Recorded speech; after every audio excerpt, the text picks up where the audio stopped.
Welcome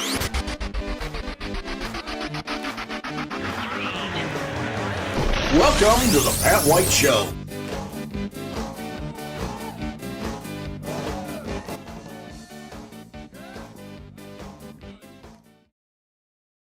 You know, I happen to be a baby boomer, and let me tell you something about baby boomers.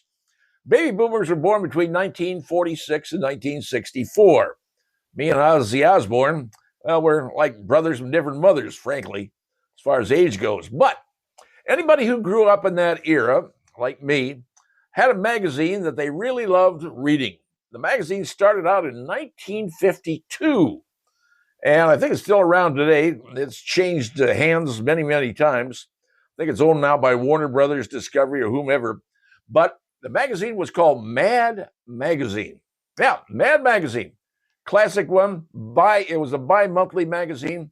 That was the magazine that I read growing up. Now, other magazines came out like Cracked and some other ones, but Mad Magazine, that was the standard. Heck, by 1970, in the early 1970s, had a subscriber base of 2 million.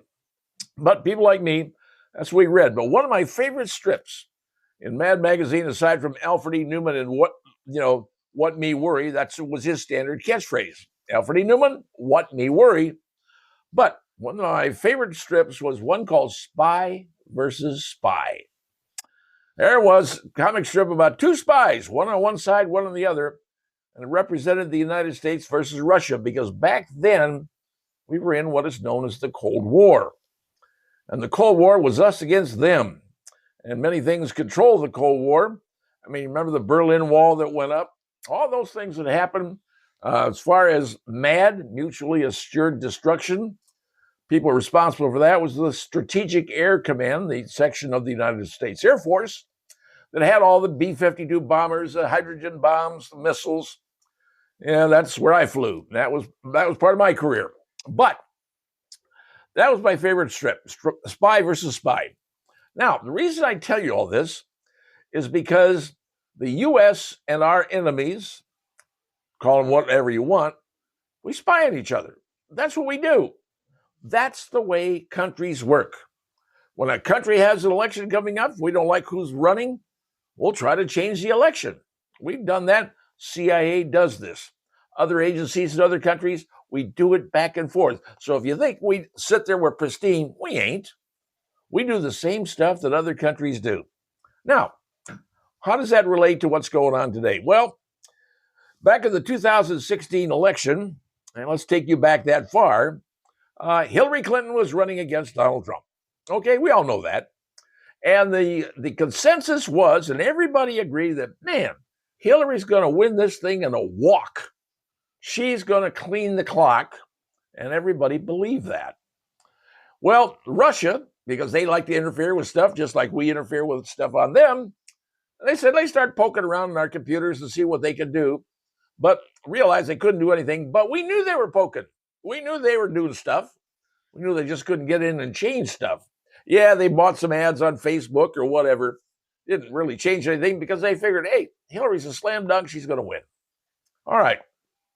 So all this intelligence stuff going on between us and the Russians, but everybody else does intelligence also. We ain't the only country that does it. Well, as it turns out that Norway, they have an intelligence service. They were actually able to hack into the Russians' intelligence service, because they hack in ours, we hack into theirs. They hacked in and found something. They discovered that the Russians had hacked into the Democrats' DNC website, and they pulled out a treasure trove of stuff out of that website. Now, DNC knew they'd been hacked, but they didn't know what was taken. Well, it turns out the Norwegians said, hey, the Russians got all this stuff. So the Russians, well, they were upset about it, but Norway had the whole cache of information. So Norway comes back to the United States and said, hey, we found some cool stuff. Take a look at this. Well, that goes to our intelligence people. That's intelligence information.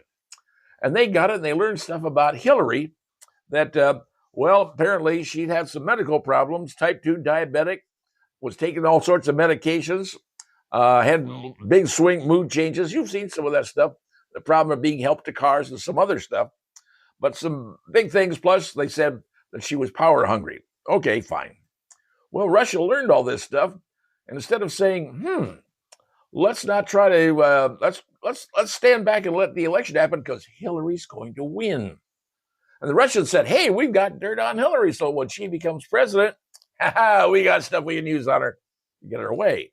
And that's what happened. Well, that information stayed in the intel service for the longest time, that the DNC had been hacked. Now, lately, you're starting to hear stuff. You're starting to hear that Tulsi Gabbard, as the head of the defense, the DNI, the old DNI, she's gone through this stuff and she's going, look at this stuff they found. Because none of this stuff had been buried. This particular information was in the highest, deepest safe that you could possibly do. This had the highest top secret stuff designation on it ever. Well, they found it in a place that nobody would normally look. Found the data in there about Hillary. Now, Russians had it. And that's who they were going to be backing up if she won, because that's what they figured she was going to win. They didn't realize that Donald Trump was going to win. Well, now Tulsi Gabbard's starting to bring this stuff out. So here's the stuff that's going on. And remember when Trump was out of office, that the government, FBI, CIA, whoever it was, raided his Mar-a-Lago complex looking for something? They were looking for something. Apparently, they were looking for that piece of data, that 5 pages or 2 pages of information that we'd gotten from Norway. All that information was what they'd hacked out of the DNC's computers. The Russians did. That's apparently what they were looking for. That's a guess, but I'm telling you, they were looking for something. Didn't find that because that was in another safe that nobody realized was there because it was so highly covered up. Well, Tulsi Gabbard has released it. And it's a big flurry, and people are all upset, claiming she's not qualified, she's the worst person in the whole world, but we're finding stuff out. Now, you can choose to believe whatever you want, but I believe what Norway came up with. I believe that Norway went and hacked into the Russians' computer and found out the Russians had hacked into the DNC computer. Spy versus spy. Now you understand why it's such a big thing. Folks, we all do it. We do it to other countries do it to us. But sometimes you find out a little nugget that comes in there and you go, whoa, we didn't know that. So if you're wondering what's going on, you're wondering all the hoopla about, well, now you're learning. The problem is how that information was used or not used.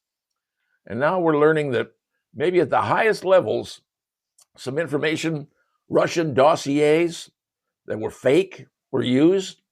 Changing narratives were used, because when Donald Trump got elected, there was so much angst and anger. You saw it. They said, we've got to take this guy down. We got to do whatever we got to do to take this guy down, make his life a living hell, and they did. First 2 years, remember the Mueller investigation? He really couldn't do anything. He was fighting everything off in the first term because that was the plan. Get him out, get him arrested, get him put in prison, whatever they could do. Didn't work. Now, yes, Biden got elected back in 2000 and 2020. Yeah, he got elected 81.5 million votes, largest in the history of America. Don't know how that happened, because later on, nobody's ever got that many votes in history after that, or even before that. But now, turns out the Justice Department has instituted what's called a strike force. They institute that for organized crime groups, big-time groups, professional criminals. And they're looking into what's going on and what was done, and some bad stuff involving people in high-ranking places who did some pretty awful stuff. Yes, it's spy versus spy, country versus country. But when it happens within a country, spy versus spy, when it comes to party versus party or tribe versus tribe, when we reach that level, ladies and gentlemen, we have got ourselves in a real big problem. And if that's the way things are going, that could be, well, it could be the demise of a lot of stuff, including the country we call America. That's the last thing we need, folks. We've had one civil war. We don't need two.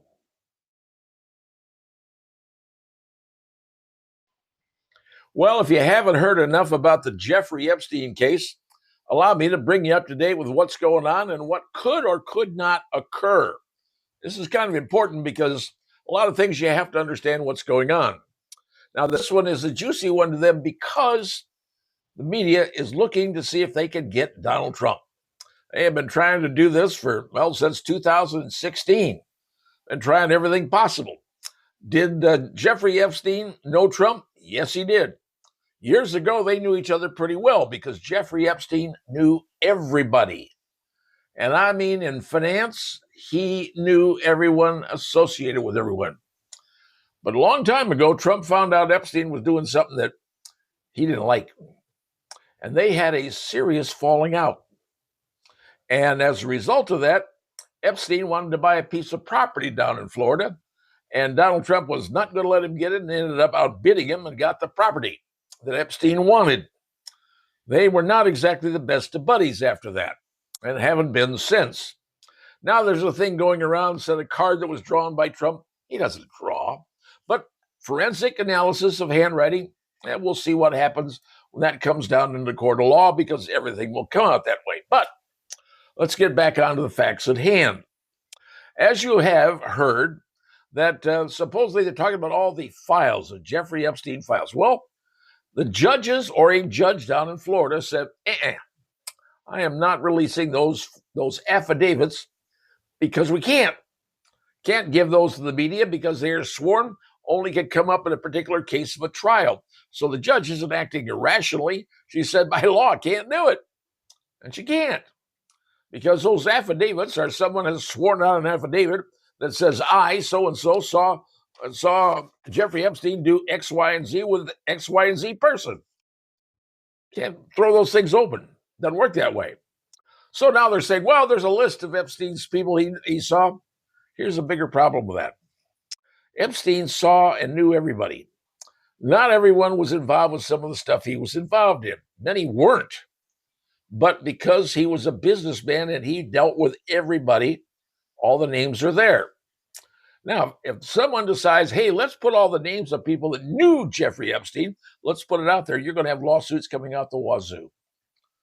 If your name was associated, let's say sometime you had to do business with him or didn't met him someplace or whatever, and your name suddenly shows up on a list, you're going to say, hey, you're defiling my name. You are including me with Jeffrey Epstein, and obviously that would be like you're associating me with a bad guy. Well, people will sue over that. And I guarantee you they will sue, and there will be a plethora of lawsuits. The people that said, hey, I knew him, but I didn't get involved with anything. You're smearing my name. So that's why somebody's got to be real careful about names coming out. Because if they release all the names of people who knew Jeffrey Epstein, you're going to be dragging people who just knew him for whatever reasons, business reasons. And they're going to sue, and they're going to win, and they're going to win a lot of money. Now, so where do we stand? Well, the latest word is that Ghislaine Maxwell, his squeeze, his girlfriend, has now decided to speak to the public, if you will. She says, hey, I will appear in front of Congress. Well, Congress is going to go, woohoo, we get Epstein stuff here. So what they do is they send down prosecutors to the city of Tallahassee, Florida, where she is in federal prison. She's been there for 5 years, 20-year sentence. And they interview her, talk to her, see what's going on, ask her questions. Her attorney said she answered all the questions. She didn't shy away on anything. She didn't dodge anything. She's answering everything. And the reason is this. Alan Dershowitz, who was Jeffrey Epstein's attorney, said she is the golden key. She knows everything. She controlled everything. She booked everything. She did everything, and she has the complete information inside her head. Now, is she going to divulge everything she knows? Well, that's the interesting part, because you see what's going on here. Her attorney, and I'm guessing here, but I think I'm right, her attorney has met with the prosecutors and said, well, you want my client's testimony? You want my client to spill the beans? Well, my client wants to be freed.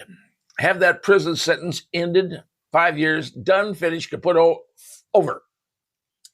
And while that my client wants to be relocated another place, nice place to reside, whatever. Maybe a nice condo on the beach in San Diego. I don't know. List of demands wouldn't surprise me.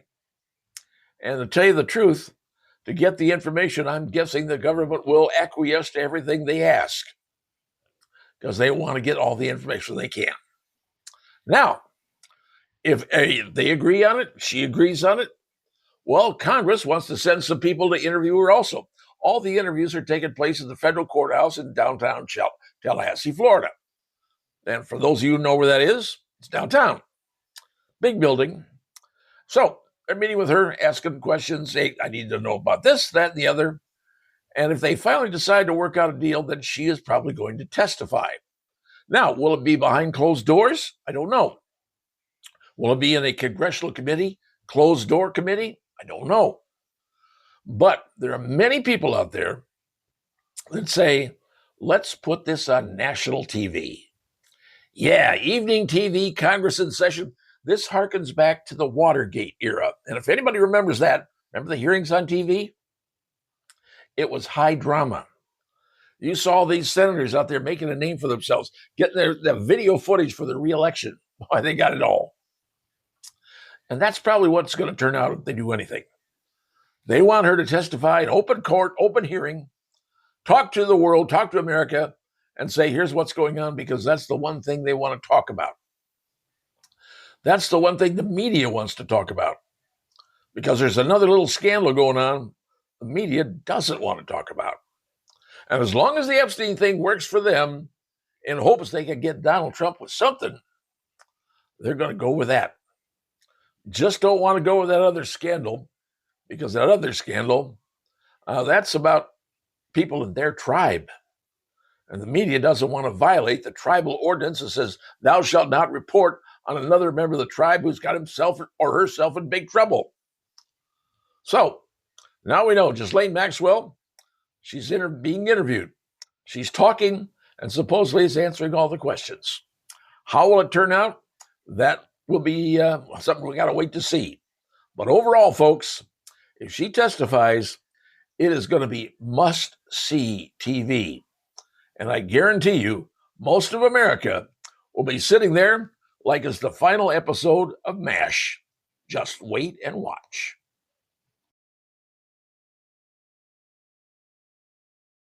You know, every year we in the state of Indiana have to get our license plate renewed. And basically everybody else does around the country. But did you know in the state of Indiana, there's more than 150 different license plates you can say you want? Or else you could have a custom plate made. You know, if you want to spend the money, you can have the custom plate made, 7 letters, numbers, whatever. Get your plate made with your name on it or whatever you want.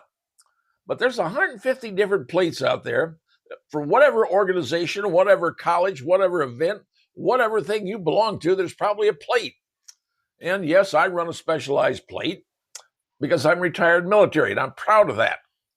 And that way I can show it to other people. And you see them out there, I see them out there. We look at them, see a plate of somebody in front of me going, hey, he's ex-Army, he's ex-Navy, whatever. And license plates kind of tell a little story about us. We're telling the story about ourselves to the person behind us. So, new license plate is coming out in the state of Indiana that apparently has a bunch of people with their panties in a knot. Why? Because it's black. Really? Getting upset about a black license plate is beyond my comprehension. Why is that a big deal? There's 150 plates out there already. They're adding one plate in there. And by the way, for you people out there complaining about it, so if you don't like it, don't get it because you have to buy it. It doesn't cost you for the normal plate that you have. That normal plate you have, lasts 7 years? You just got a regular plate like everybody else has. If you want to spend the extra money for a different plate, that's your call. But don't be sitting there complaining about somebody because they have a black plate. Well, black plates, if you go over to Europe, are very, very common. As a matter of fact, black plates exist in 7, 8, 9, 10 states here in the United States? Because everybody can have different plates. It varies on the state. You know, speaking of license plates, back in the 1960s, the car there was a special plate that people just envied. If you saw a car with this plate on it, you go, woohoo, this person is cool. This person's got it together. This person is the bomb. Bad term, but it is. What it was a California license plate. You see, back in those days, in the 60s, maybe the 70s, who knows, California license plate was black with yellow letters. And then you see somebody coming, or you were over at the drive-in restaurant or whatever, they went by, they had you say, there's a California plate. That was cool.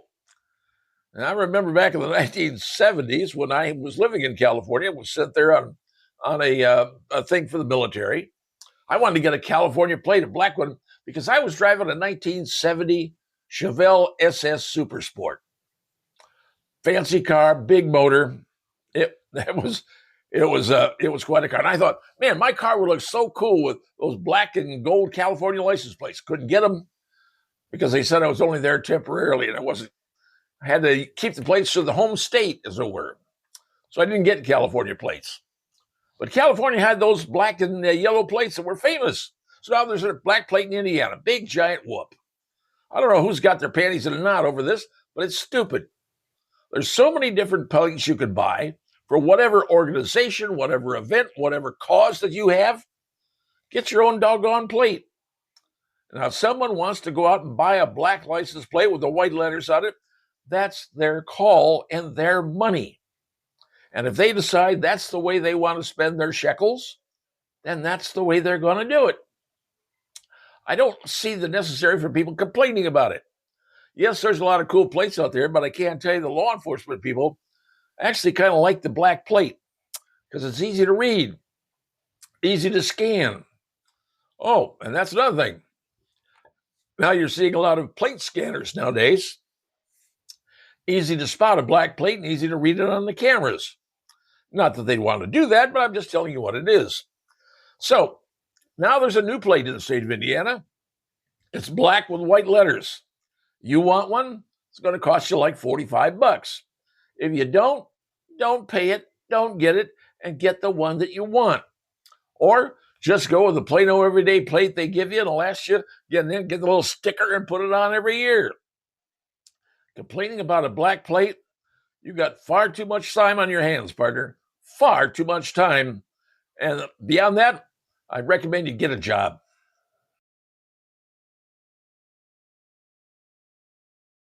There are two inevitabilities in this world, things you can't escape. One is taxes, and two is death.